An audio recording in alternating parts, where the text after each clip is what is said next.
Hello everyone, welcome to রিচার স্বাদগাঁও। আজকে এসছি খুব ছোট্ট আর সাধারণ একটা রেসিপি নিয়ে। কি সেটা হলো বিটের পরোটা। শুনতে অদ্ভুত লাগছে যে বিট দিয়েও পরোটা হয়, কিন্তু বিশ্বাস করুন সত্যি খুব টেস্টি এবং হেলদি হবে এই খাবারটি। আমি এখানে আটা ও ময়দা একসাথে মিশিয়ে নিয়েছি। আপনি চাইলে শুধু ময়দা দিয়েও এটা করতে পারেন।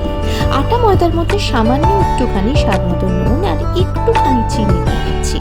তারপর অল্প পরিমাণ সাদা তেল দিয়ে দিচ্ছি। মাখার পর যদি দেখেন যে এটা এরকম অল্প অল্প ডেলা পাকিয়ে যাচ্ছে, তবে বুঝবেন ময়ামটা একদম ঠিক হয়েছে।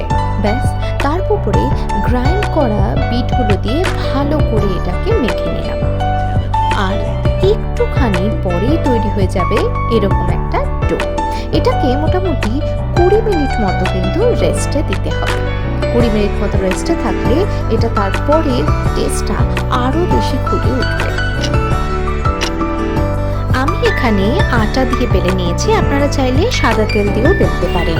আর তাওয়াতে এটাকে ভালো করে যেরকম পরোটা আমরা ভাজি, ব্যাস বিলকুল সেই রকমভাবে ভেজে নিলেই তৈরি হয়ে যাবে আমাদের বিটের সুস্বাদু এবং ভীষণ হেলদি একটা পরোটা।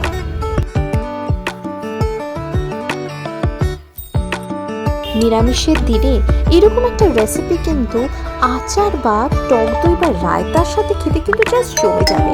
যদি ভালো লাগে তো লাইক করতে কিন্তু ভুলবেন না, আর কমেন্টে অবশ্যই জানাবেন আপনাদের এই আজকের রেসিপিটা কেমন লেগেছে। আর যদি আমার রান্নাগুলো ভালো লাগে অবশ্যই আমাকে সাবস্ক্রাইব করবেন।